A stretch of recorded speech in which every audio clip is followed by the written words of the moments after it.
했었죠. 독점을 얘기를 하고서 가격 차별에 대해서 얘기를 하고 그리고선 아마 끝났을 거예요. 그죠?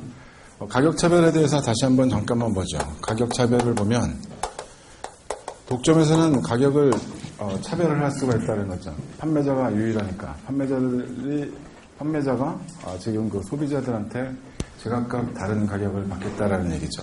제각각 가격 차별이 될 수 있으려면 뭐가 돼야 되냐면 일단은 가격 차별이라고 얘기하면 일단은 상품이 동일해야 되는 거죠. 동일한 상품이 다른 가격이에요. 그죠? 같은 상품인데 가격을 다르게 받겠다라는 거죠. 그래서 같은 상품을 파는데 이 가격을 소비자들마다 다 제각각 따로따로 받겠다라고 하게 되면 이것이 제각각 다 한 명 한 명 다른 가격을 제시한다. 이것을 우리가 1도 가격차별이라고 얘기를 하죠. 완전 가격차별이죠. 완전하게 전부 다 소비자의 잉여를 생산자들이 다 가져가는 거죠. 소비자는 자신들이 원하는 이러한 가격, 원하는 만큼, 지불할 수 있는 의도, 그만큼 다 지불하게 되는 거고, 그 만족을 얻는 것만큼 다 지불하게 되는 거니까, 지금 잉여가 남는 게 없죠. 소비자들에게는. 그게 전부 다 그 생산자들에게 간다, 이런 얘기죠. 2도 가격 차별 같은 경우에는, 2도는 또 다른 가격 차별의 형태를 보게 되면 상품을 수량으로 할인해 주는 거죠. 수량으로. 많이 사면 싸게 드릴게요. 이렇게 해주는 거죠. 여러분들 왜 저쪽에 어떤 동네 가게 되면 그렇게 보냐 하면 뭐죠? 무슨 마트 뭐 이런 거 있죠? 창고형 마트 이런 데 가게 되면 2도 가격 차별을 당하고 있는 거죠. 거기서 살려고 그러면 조금씩은 안 팔아요. 그래서 대부분 다 한 무더기 이렇게 사가지고 와서 다 써야 되는 거죠. 못 쓰면 버리면 되는 거죠. 3도 가격 차별은 3도 가격 차별은 어떻게 하는 거냐면 소비자들을 보니까 소비자들을 구분을 할 수가 있더라는 거죠. 한 놈들은 한 무더기는 이렇게 높은 그 수요를 갖고 있는 반면에 또 다른 애들은 이런 수요를 갖고 있더라는 거죠. 그러면 어떻게 하겠습니까? 얘네들만 팔고 얘네들은 안 팔아? 얘네들을 팔려면 이 가격으로 만약에 지금 제시를 하게 되면 이쪽에 있는 사람들은 하나도 안 살 거 아닙니까? 그죠? 그렇겠죠? 그죠? 이렇게 높은 데에서 만약에 가격을 책정을 해놨다라고 하게 되면 한계 수입이 있을 것이고 지금 한계 비용이 만나는 이러한 점에서 얘네들이 가격을 만들어 놓게 되면 지금 다른 사람들은 이렇게 낮은 수요를 갖고 있는 그러한 사람들은 안 살 거라는 거죠. 그래서 이렇게 얘네들을 구분을 해요. 구분을 해서 지금 수요가 다른 데에 따라서 제각기 다른 가격을 제시하게 되는 거죠. 이런 거는 어떤 거 우리들이 많이 보냐면 조조 할인 또는 뭐 목욕탕에 어린애들 뭐 싸게 들어갈 수 있는 거 이런 거죠. 그죠? 아니면 주말에 그 비행기 값이 주중에 비행기 값하고 값이 달라. 뭐 이런 것들 우리가 얘기할 수가 있다는 거죠. 그래서 이 가격을 차별할 수 있는 이러한 그 독점 시장 같은 경우에는 욕을 많이 먹죠. 그래서 이런 독점 시장을 그냥 놔두진 않아요. 그냥 놔두진 않고 공정거래법이나 독점규제법이나 이런 것을 가지고 규제를 하죠. 이렇게 하지 마라. 어떤 식으로 하냐면 가격을 너네들이 할 수 있는 이러한 독점 가격을 못하도록 만드는 거예요. 가격을 낮추게 하든가 아니면 생산량을 이거보다 더 많이 만들라고 얘기를 하든가. 생산을 이거보다 더 많이 하게 되면 얘네들은 이보다 더 낮은 가격을 제시할 수밖에 없어요. 그래야지 팔리니까. 그죠? 아니면 가격을 낮추게 되면 낮추라고 정부에서 압력을 넣게 되면 가격을 낮추면 얘네들은 생산을 더 할 수밖에 없는 상황이죠. 둘 중에 하나를 선택을 할 수가 있는 그러한 경우다. 이거죠. 이렇게 보게 되면 우리가 독점에 대해서는 거의 다 얘기를 하게 된 거죠. 독점이 꼭 나쁜 것만 있느냐? 지난 시간에 우리가 독점에 대해서 얘기할 때 독점의 비효율성 얘기했었죠. X 비효율성이라는 것도 얘기했었고, 그리고 얘네들은 지금 이 그 X 비효율성, 그 평균 비용을 낮추려고 하는 그러한 노력을 하지 않는다, 이런 얘기를 했었죠. 그래서 독점이 굉장히 나쁜 애들로 생각을 했었는데, 보게 되면 독점도 장점은 있긴 있다, 이런 걸 우리가 찾아볼 수는 있죠. 중복 투자가 없고 규모의 경제를 달성할 수 있는 그런 경우도 볼 수 있다, 이렇게 얘기를 했다 이거죠. 자, 독점적 경쟁 시장을 보면, 독점적 경쟁 시장에서는 어떤 게 우리가 독점적 경쟁 시장이라고 그랬었죠? 무수히 많은 그러한 그 생산자들이 있어야지 되고요. 진입이 수월해야지 되는 거예요. 그죠? 진입 장벽이 낮고 무수히 많은 그러한 공급자들이 있고, 그리고 그 상품이 차별화가 되어져 있는 그러한 시장이죠. 그죠? 상품이 동질하면 완전 경쟁인데 상품이 차별화가 되어 있어가지고 제각각 자기 상품에 대해서 자기 나름대로 가격을 따로따로 책정을 할 수가 있어요.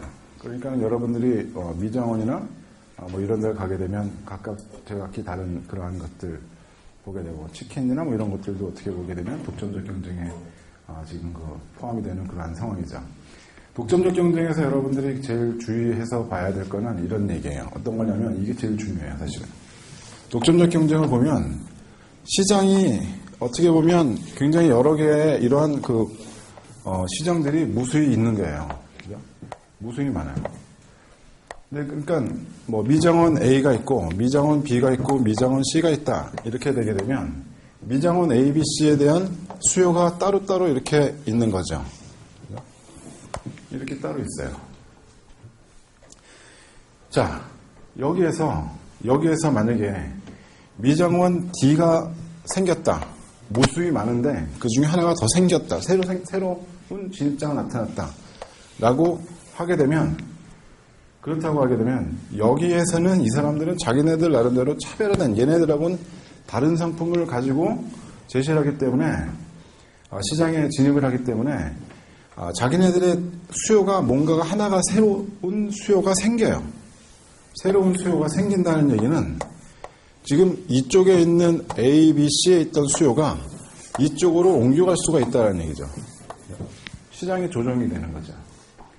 그러면 얘네들의 수요는 그대로 계속 있는 게 아니라 수요 곡선이 달라져요. 이렇게. 얘네들도 달라지고 얘네들도 달라지죠. 이렇게 되는 거죠.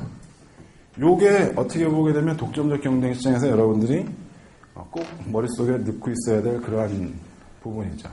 이 기본적인 얘기죠. 누군가가 들어오게 되면 이렇게 달라져요.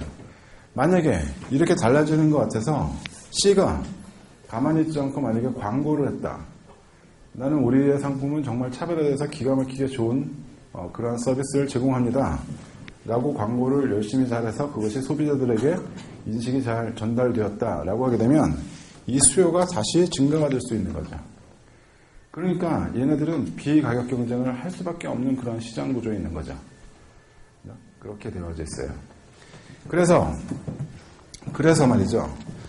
그래서 이제 이것을 한번 그려서 이윤이 있는 경우를 한번 생각을 해보게 되면, 이윤이 발생하는 경우를 생각을 해보게 되면 우리가 독점 시장에서 봤던 거하고 똑같은 그러한 형태를 생각을 할 수가 있어요. 이 독점적 경쟁도 가격 결정자예요. 그죠? 가격을 결정해요. 자기네들이 가격 결정한다고. 무엇에 따라서? 수요에 따라서 자신들의 가격을 결정을 해요. 그렇다고 한다면 얘네들의 한계 수입은 수요 곡선의 기울기의 2배 이렇게 나타나는 것도 똑같아요. 독점하고 똑같죠. 그러면 이 기업이 갖고 있는 한계 비용만 찾으면 얘네들이 어느 정도의 가격을 받을 수 있는지가 나타나는 거죠. MC라고 썼어요. Monopolistic Competition이라고 해서. 이렇게 찾으면 얘네들의 이 Q 스타만큼 생산을 할 때 지금 우리가 뭘 찾아야지 얘네들의 이윤이 있는지 없는지를 알 수 있느냐? 평균 비용이죠. 그죠? 평균 총 비용이 만약에 여기를 통과하고 있다. 이 점에서 평균 총 비용이 발생하고 있다라고 한다면, 가정하면 얘네들은 가격과 평균 비용의 차이 이것만큼의 이윤이 발생하죠. 독점적 경쟁에서 이윤이 발생하고 있는 그런 상황이죠. 그래서 여기에 촌스럽게 평균 비용까지 다 그리지 않으래요. 그죠? 평균 비용은 여기서 생산할 때 여기에요. 요점. 그죠? 만약에 얘네들이 더 생산하면 평균 비용은 어떻게 되느냐? 이것보단 떨어지겠죠. 왜? 여기에서 한계 비용과 평균 비용의 차이를 보니까 평균 비용이 더 크거든. 그러니까 여기에서 만약에 생산을 더하게 되면 평균 총 비용은 떨어져. 최저점을 지나서 이렇게 가게 되는 거죠. 그죠? 이걸 그려놓고 나면 좀 촌스럽죠. 그죠? 하여간 이렇게 그려서 보면 얘네들에게 지금 이윤이 발생하고 있다는 사실이 알려지는 거죠. 자, 옆집에 이 미장원이 잘 되고 있어요. 여러분들 저기 장충동에 족발집 있는데 가본 적 있어요? 없죠. 없는 척 하는 거죠. 그죠? 거기 보게 되면 쭉 생겨요. 그죠? 조금만 누가 잘 된다 그러면 옆집에 또 생겨. 자, 이렇게 잘 되고 있다, 이윤이 발생되고 있다라고 하게 되면 그 옆에 똑같은 종류의, 같은 종류의 차별된 상품을 들고서 시장에 진입을 하게 되죠. 그러면 그 시장에 진입을 하게 되면 이 사람들의 수요가 계속 이렇게 유지가 될 수가 있느냐? 유지가 안 되는 거죠. 유지가 안 돼요. 이 수요가 점점 줄어서 어디까지 가느냐? 이 수요가 줄게 되면 한계 수입도 달라지게 되는 거죠. 그러면 이것이 줄어들면서 생산량도 줄어들 수가 있는 거예요. 그죠? 자, 그렇게 되면 결국에는 어떠한 형태로 우리가 나타날 수가 있느냐라고 하면 이렇게 된다 이거죠. 이렇게 돼요. 지금 수요가 이쪽에서 발생하던 이윤이 사라지는 순간까지 가게 되는 거죠. 그래서 가격하고 평균 비용이 일치가 되는 그러한 점까지 옮겨가요. 얘네들이. 이제는 더 이상 남는 게 없습니다. 우리 남는 거 진짜 없어요. 얘네들 진짜 남는 거 없죠. 들어올 일이 없어요. 그러면 이 시장의 변동이 생깁니까? 안 생깁니까? 안 생겨요. 시장의 변동이 생기지 않는 상태를 우리는 뭐라고 얘기하냐? 균형이라고 얘기하는 거죠. 그죠? 시장에서 생산량이나 가격이 달라지지 않고 그 상태 그대로 쭉 있어요. 독점적 경쟁 시장의 장기 균형 상태다. 이렇게 얘기할 수가 있는 거죠. 그래서 우리가 요걸 보게 되면 독점 시장에서 갖고 있던 그러한 성격 그대로 다 보여지기는 하죠. 그죠? 지금 QM만큼 생산할 때 QMC라고 했어야 되는데 QM이라고 썼잖아요. 여기 생산할 때 얘네들한테 나타나고 있는 한계 비용은 어디까지입니까? 여기까지죠. 그죠? 한계 비용 여기까지예요. 그죠? 한계 비용과 가격의 차이를 보게 되면 가격이 한계 비용을 훨씬 더 초과하고 있죠. 가격도 높아요. 얘네들이 더 생산한다고 하더라도 생산 가능하다는 얘기죠. 그죠? 생산 안 해요. 여기에서 생산을 더 하면 평균 비용이 떨어질 수가 있어요. 생산 안 해요. 왜? 이윤이 발생 안 하니까. 이 상황에 있는 거죠. 대신에 얘네들은 이윤이 없어요. 이러한 상황에서 지금 운영을 하고 있는 거죠. 영업을 하고 있어요. 이것이 독점적 경쟁 시장의 어떠한 그 모습을 보여주고 있는데, 이러한 모습을 보여주고 있는데, 독점적 경쟁의 장기 균형 상태를 보면서 우리가 할 수 있는 생각은 무엇이냐면, 이게 좋은 시장 맞습니까? 이거? 좋은 시장 맞아요? 나쁜 시장이에요? 좋은 시장과 나쁜 시장의 성격을 장단점을 두 개를 다 갖고 있다라는 거죠. 어떻게 장점이냐? 나는 정말 차별화된 뭔가 다른 상품을 갖고 싶었어. 그런데 내가 원하는 게 딱 나왔네? 오케이, 나 그거 살래. 이게 돼요. 소비자들에게 다양한 선택의 기회를 제공해주는 그러한 상황이죠. 소비자들에겐 되게 좋아요. 소비자들한테는. 그런데 사회 전체적으로 우리가 한번 생각을 해봅시다. 사회 전체적으로 생각을 해보게 되면 여러분들 왜 동네에 있는 치킨집이 놀고 있는 거 보게 되면 거기에 있는 기계나 기름이나 이것도 가게나 아까워 보이지 않으세요? 아까워요. 사실. 그러니까 놀고 있는 미장원들 보게 되면 아깝다고요. 야, 차라리 저 공간에서 뭔가 다른 걸 생산하도록 만들지. 우리가 자원을 제대로 잘 쓰고 있는 겁니까? 잘 안 쓰고, 제대로 못 쓰고 있는 거죠.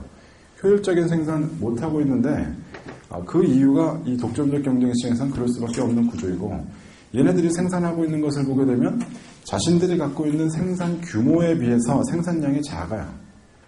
첫 번째는. 얘네들이 갖고 있는 생산 규모에 비해서 생산량이 작다. 더 생산할 수 있는 여력이 충분히 되는데 생산을 못하고 있는 거죠. 이러한 문제를 갖고 있다 이거죠. 거기다가 이와 유사한, 똑같지는 않지만 유사한 그러한 상품들이 무지하게 많은 거예요. 그러면 전체적으로 보게 되면 치킨집에 투자가 되고 있는 이 설비 투자가 과잉되어져 있다라고 얘기할 수 있겠습니까? 아니면 모자라다고 얘기하는 게 맞습니까? 과잉 투자되어 있다고 얘기할 수가 있는 거죠. 그죠? 안 써도 돼야 될 그러한데 지금 그 자원을 낭비하고 있다. 이런 얘기도 가능하죠. 그죠? 비효율적인 생산을 하고 있다라는 얘기는 맞다라는 거죠. 그러니까 흔히들 우리가 보고 있는 이러한 시장이 이러한 독점적 경쟁의 시장이다 이거죠. 그래서 여러분들이 어디 가서 저 집이 굉장히 잘 운영이 되는 것 같다 하더라도 장사 잘 됩니까? 이런 얘기는 물어보지 않는 게 좋아요. 그러면 다른 사람들이 금방 또 들어오고 이렇게 되죠. 안타깝죠. 그죠? 자, 이렇게 보게 되면 우리가 독점적 경쟁 시장에 대해서 얘기를 다 했다? 다 했다? 이렇게 얘기를 할 수가 있죠. 근데 우리가 한 가지 더 생각을 해봐야 될 게, 독점적 시장에서는 우리가 광고를 본다는 거죠. 광고. 그죠? 이 광고라는 것이 과연 우리에게 어떠한 영향을 미치는 거냐. 광고라는 것이 꼭 필요합니까? 필요하지 않습니까? 이렇게 물어보게 되면 우리가 물론 가치에 따라서 다를 수가 있겠죠. 광고라는 것이 어떻게 해서 우리가 광고를 하게 되는 거고, 이 광고의 효과가 과연 어떻게 나타나?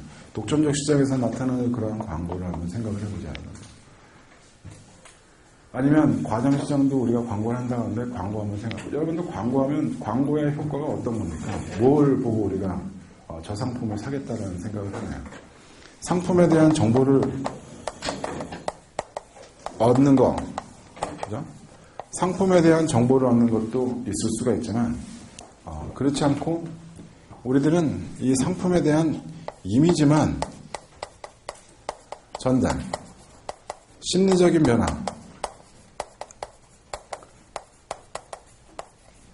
이렇게 주고 있다는 거죠. 이 광고에 대한 비용은 누가 지불하게 되는 겁니까? 소비자들이 지불해요. 광고비가 생산비에 포함이 되기 때문에 소비자들이 광고에 대한 비용을 지불하는 거죠. 그러니까 소녀시대가 만약에 지금 닭을 팬다고 난리를 치게 되면 여러분들이 그 닭 사 먹잖아요. 그럼 여러분들은 소녀시대한테 용돈을 주는 거죠. 뭔가 좀 바뀐 것 같지 않아요? 용돈 주는 거예요. 자, 이러한 비용을 지불을 하고 지금 우리가 상품에 대한 정보를 얻는 것이 그만큼 오는 거 맞아? 맞습니까? 아닙니까? 광고는 있어야 되는 겁니까? 없어야 되는 겁니까? 있어야 되는 겁니까? 없어야 되는 겁니까? 광고를 한다면 과연 어떻게 하는 게 가장 좋다고 생각하십니까? 상품에 대한 정보를 만약에 리스트를 쫙 만들어서 차별화된 상태를 보여줄 수 있도록 만들어서 준다. 사람들에게 이게 제일 좋은 거 아닌가요? 이게 되게 문제는 문제죠. 광고에 대한 논란? 이것이 분명히 있을 수가 있죠. 경영 측면에서는 어떤 겁니까? 기업의 어떤 그 이윤을 극대화시키기 위한 그러한 광고의 측면으로 본다면 당연히 광고를 해야 되는 거죠. 이미지를 제대로 전달해서 회사의 이미지를 부각을 시키고 그 상품에 대해서 소비자에게 좋은 호감을 줄 수 있는 그러한 노력을 해야 되는 게 당연하죠. 근데 우리가 경제학에서 얘기하고 있는 이 광고는 어떤 걸로 우리가 생각을 하는 겁니까? 자원을 사용하는 거거든요. 비용을 내는 거고. 그리고 소비자가 지불하는 거예요. 자, 그렇다면 이것에 대한 그 효과가, 효용이 과연 얼마만큼 소비자들에게 전달이 되느냐. 이걸 생각을 해보게 되는 거죠. 그래서 이것이 과연 옳은 일인가 아닌가, 과다한가 과소한가, 이런 것들에 대해서 한번 생각을 해보게 될 수밖에 없게 된다, 이런 얘기죠. 답은 사실은 없어요. 어떤 것이 옳다라고 얘기하는 그러한 답은 없지만 우리가 광고에 대한 어떠한 그 역할 이런 것들에 대해서 생각을 해볼 수가 있다는 거죠.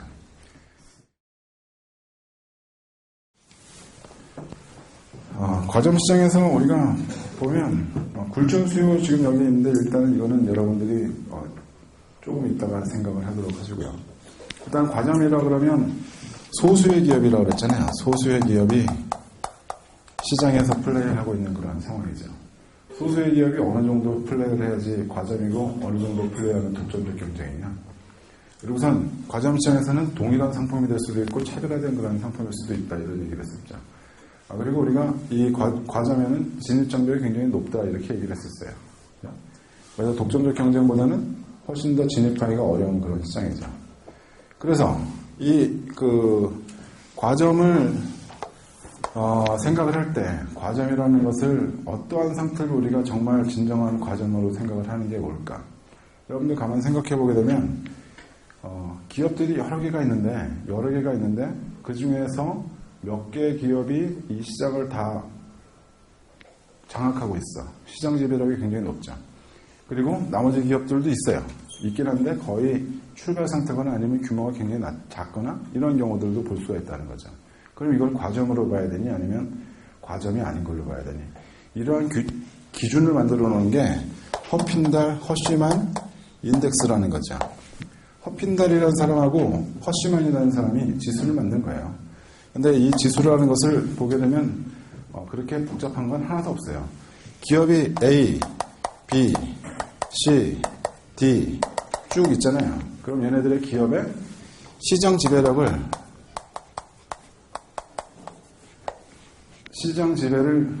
측정을 해요.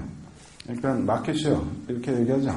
여러분들이 그 삼성전자가 몇 퍼센트 갖고 있고 뭐 어디가 몇 퍼센트 갖고 있고 이런 거 보게 되면 이 시장 지배에 제곱을 해요. 그래서 죄다 더해.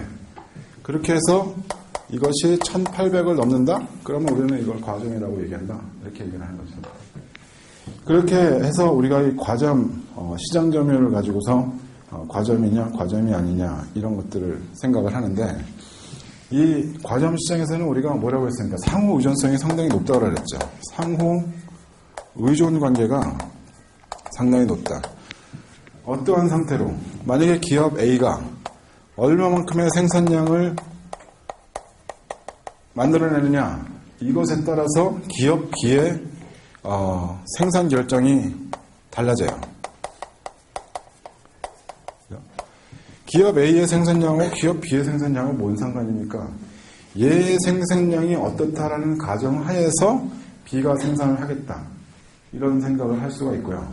또는 A의 가격이 얼마이다라는 가정하에서 B의 생산량을 결정하게 되는 그런 경우들도 있을 수가 있죠. 어떻게 보면 주식거 그러니까 동전을 뒤집듯이 생산량과 가격 이렇게 기준을 갖다 내놓고 있는 건데, 이 기준에 따라서 우리가 부르는 모형이 조금씩 다르죠. 꾸르노 모형, 베르트랑 모형 이렇게 얘기를 하는데, 거기에 대해서는 여러분들이 지금 알아야 할 이유는 사실 없고, 이렇게 지금 기업이 A와 B가 둘이 있다라고 하면 둘 간의 생산량에 따라서 자신들의 생산량이 결정이 된다, 이렇게 얘기를 하는 거죠. 그러면 어떠한 의존관계냐, 이렇게 생각이 들 거 아니에요. 어떠한 의존관계냐, 그런 것들을 보여줄 수 있는 게 이런 수요 공급으로 보여줄 수 있는 게 바로 이런 모형이에요. 이렇게 굴절 수요 곡선인데,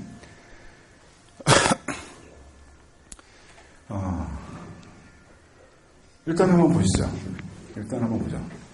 지금 어떤 기업이 있어요. 어떤 기업이 있는데, 지금 이 기업이 가격을 P0, 여기에서 지금 형성이 되어져 있는 상태에서 한번 생각을 해보자는 거예요. 최초 조건이 P0에서예요. 여기서 출발하는 거죠. 자, 여기에서 상대 기업의 생산량을 한번 생각해보고 상대 기업의 가격을 한번 생각을 해보자는 거죠. 그죠? 만약에 이 기업이 가격을 올린다라고 하게 되면 상대 기업은 가격을 올릴 것 같습니까? 안 올릴 것 같습니까? 안 올려요. 너 올려라? 난 안 올릴래. 그러면 내 상품에 대해서 수요량의 변화가 민감하게 나타나겠습니까? 민감하지 않겠습니까? 내 상품에 대해서는 상당히 민감한 변화를 보일 수가 있다는 거죠. 그래서 이 최초의 시작점 P0로부터 가격을 올린다라고 가정을 하게 되면 이 기업의 수요 곡선은 탄력적인 모습을 가질 것이다. 이렇게 얘기할 수가 있고요. 반대로 얘가 만약에 가격을 떨어뜨린다라고 생각을 해보자 이거예요. 이 기업이 가격을 낮춘다? 상대 기업은 어떻게 하겠니? 상대 기업도 야, 너 혼자서 시장을 다 가져가겠다고? 웃기는 소리. 나도 낮출래. 같이 낮춰요. 그렇게 되면 얘가 가격을 낮출 때 이 사람들에게 오는 이 수요는 탄력적으로 나타나겠습니까? 아니면 비탄력적으로 보이겠습니까? 가격에 대한 반응이 비탄력적으로 보일 거다라는 거죠. 그래서 최초의 시작점을 P0라는 것을 하나를 딱 잡고 여기에서부터 얘네들이 가격을 올리면 어떻게 될까? 떨어뜨리면 어떻게 될까 생각해 보게 되면 분명 이 점에서 각 수요 곡선이 굴절된 모습을 보일 거다. 이렇게 얘기할 수가 있다는 거죠. 그렇죠. 자, 이제는 과점기업이 갖고 있는 수요 곡선이 이렇게 생길 수가 있겠구나 라는 생각을 할 수가 있어요. 그런데 여기에서 우리가 이 기업이 갖고 있는 한계 수입을 한번 생각을 해보게 되면 어떻게 나타나냐면 P0.2 위를 담당하고 있는 한계 수입은 이 수요 곡선의 기울기의 2배 이렇게 나타난다는 거죠.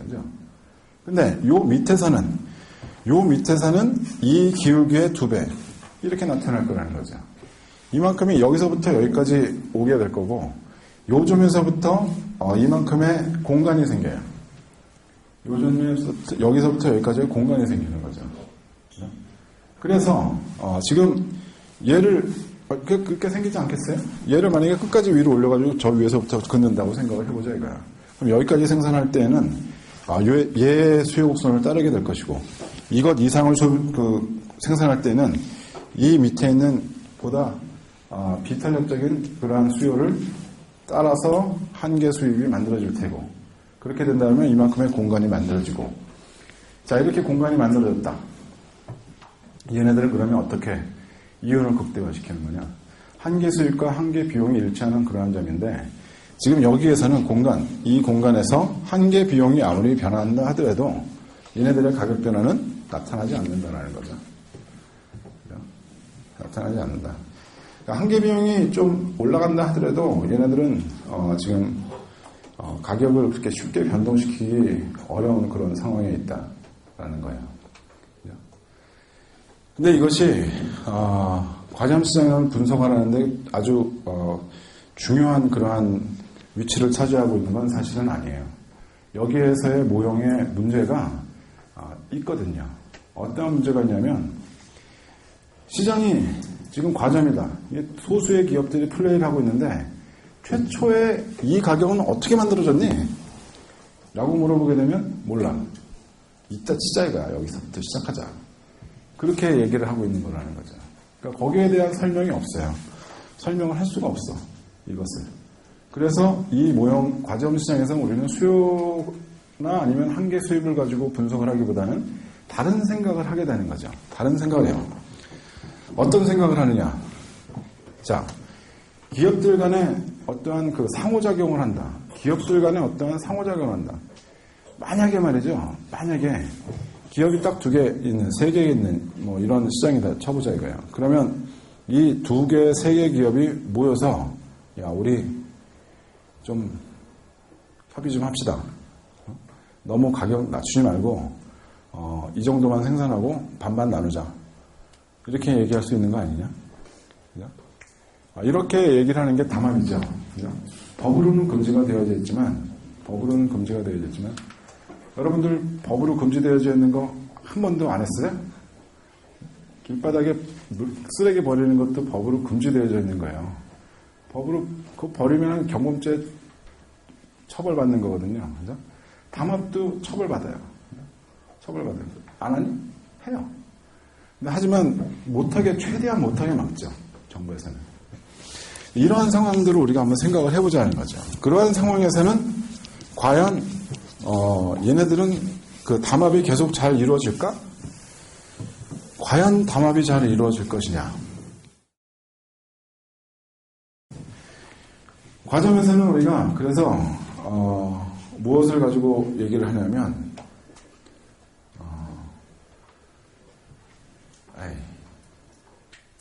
이걸 가지고 우리가 먼저 보자. 내시균형을 먼저 볼까요? 게임 이론을 가지고 얘기를 많이 해요. 왜? 지금 A라는 사람과 B라는 사람이 있다 이거죠. A라는 사람과 B라는 사람이 있는데 지금 A라는 기업과 B라는 기업이 있는 걸로 생각을 해보자 이거예요.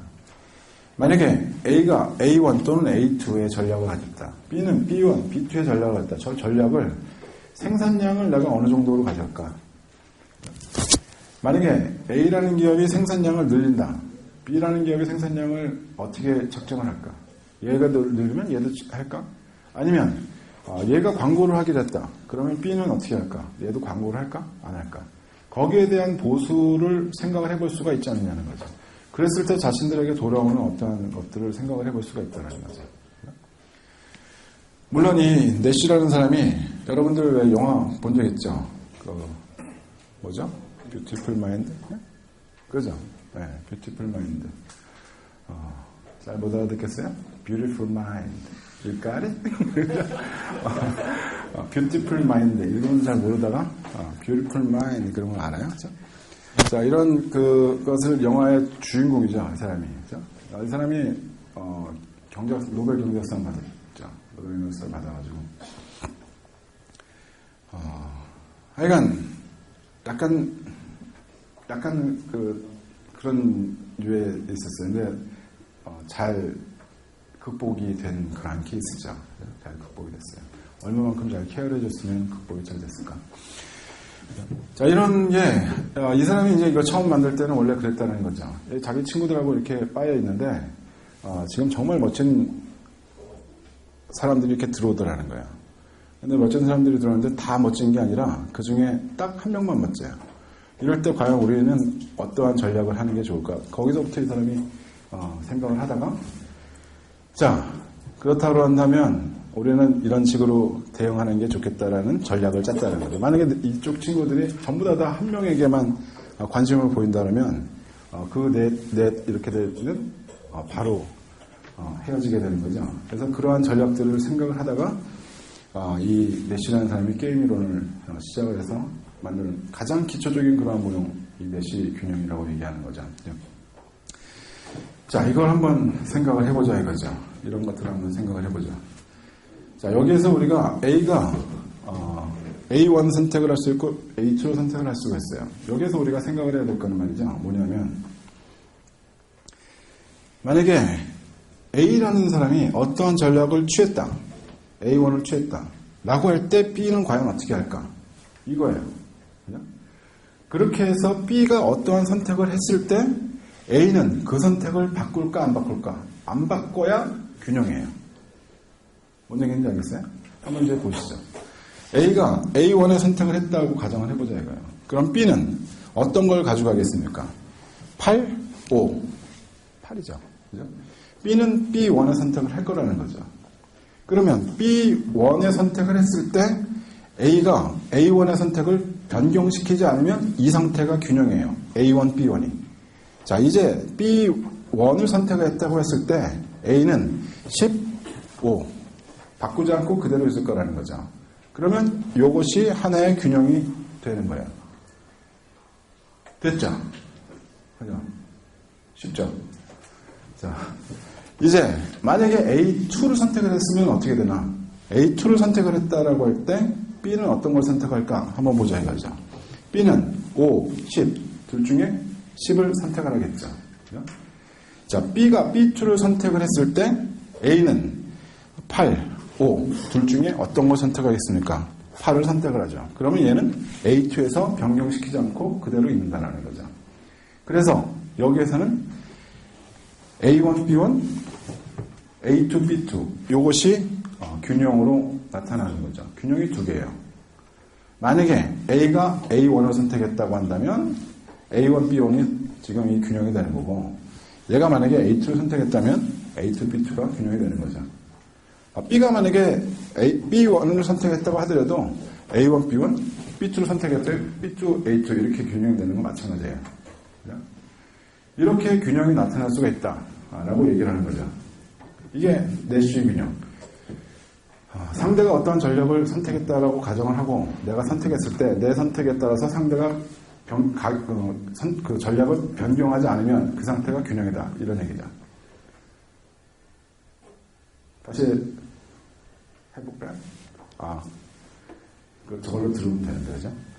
자, 상대가 어떠한 전략을 선택했다고 가정하고 내가 전략을 선택했을 때 나의 선택에 따라서 상대가 전략을 변경시키지 않으면 그것이 균형이라고요. 그것이. 이 내시균형 얘기하고 있는 거죠. 그런데 내시균형만 있는 것이 아니라 우리가 5월 전략이라는 것도 있을 수가 있어요. 5월 전략. 주로 이걸 우리가 무슨 죄수의 딜레마 뭐 이런 걸 가지고선 얘기를 많이 하죠. 이걸로 한번 먼저 보죠. 똑같아요, 사실은. 죄수의 딜레마 보죠. 자, 죄수가 있어요. 지금 얘네들이 공범이죠. 잡혔어요. 둘이 굉장히 친한 공범이겠죠. 그렇죠? 모르는 애들이 같이 하는 거는 친하냐. 들어가기 전에는, 잡혀가기 전에는 둘이 어떠한 생각을 할 수가 있냐면, 야, 우리 둘 다 입을 꼭 다물고 있는 거다. 없는 거야, 우리 얘기 안 하는 거야. 그러면 우리 둘 다 2년으로 나올 수가 있어. 자, 이제 들어가. 들어가면 경찰들은 얘네들을 분리신문해요. 분리신문해. 너 이쪽으로 가 있어. 너 이쪽으로 가 있어. 그래서 둘 다 따로따로 방을 놔두고 이런 얘기를 하는 거죠. 야, 너 제가 안 물었을 것 같아? 다 자백했어. 너도 자백해. 내가 너 어떻게 되는지 가르쳐줄게. 잘 봐. 이렇게 얘기하는 거죠. 너 애가 자백했어, 임마. 너가 만약에 자백을 하게 되면 5년 살고 나와. 근데 너가 만약에 끝까지 입을 다물고 있다? 그럼 너는 10년이야. 어떻게 할래? 5년 살래? 10년 살래? 그리고 A는 다른 애는 너 계속 자백했으니까 걔는 무죄로 나올 거야. 어떤 거 할래? 그럼 이거. 이렇게 되는 거죠. 그러면 얘는 자백을 선택을 했어요. 상대가 자백했다는 가정하에서 자백을 선택을 하게 되는 거죠. 만약에 얘가 침묵을 했다라고 가정을 해도 어떠한 거냐면 침묵을 했다고 가정을 해도 얘는 이런 상황이죠. 얘가 입을 꼭 다물고 있어. 내가 자백하면 난 무죄로 나가고 내가 만약에 입을 꼭 다물고 있으면 그러면 나는 지금 2년을 살게 되는 거야. 내가 자백을 하고 얘는 입 다물고 있어.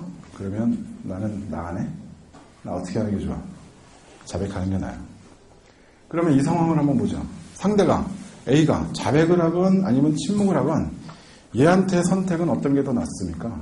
늘 자백이 나요. 늘 자백이 낫죠. 얘는 여기에서 달라질 일이 없어요. 여기에서. 얘는 무조건 이거야. 무조건. 이걸 5월 전략이죠. 상대의 전략하고 상관없이 자신의 선택이 하나로 딱 정해지는 그런 상황. 이걸 5월 전략이라고 얘기를 하죠. 그렇죠. 자, 이제 입장을 바꿔서도 생각을 해볼 수가 있어요. 입장을 바꿔서 지금 A한테 가서 얘기하는 거예요. 야, B는 이미 얘는 자백을 했어. 너 어떡할래? 똑같은 상태예요. 그죠? 너 만약에 침묵을 하게 되면 10년이야.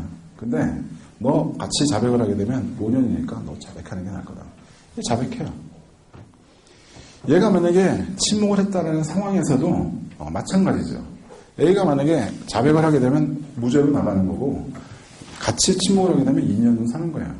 2년보다 무죄가 낫잖아. 그러니까 얘도 A도 무조건 자백을 선택하는 거죠.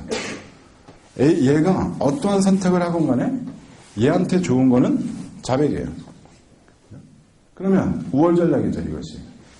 A도 우월 전략이 A1, B도 5월 전략이 B1. 여기에서 균형 나타나게 되는 거죠. 이것이 5월 전략의 균형. 이렇게 보게 되는 거죠. 자, 이렇게 해서 지금 보여주는 것이 죄수의 딜레마, 게임 이론의 결론 이렇게 보는 거죠. 자, 이것을 우리가 조금 다르게 생각해 보게 되면 이래요. 지금 얘네들이 담합을 할 수가 있어요. 담합. 담합이라고 하면 둘이서 독점의 이윤을 나누자. 너랑 나랑 독점의 이윤을 나누면 좋지 않겠니? 좋을 수 있죠. 얘네 둘 간에는. 얘네 둘 간에는 좋을 수가 있어요.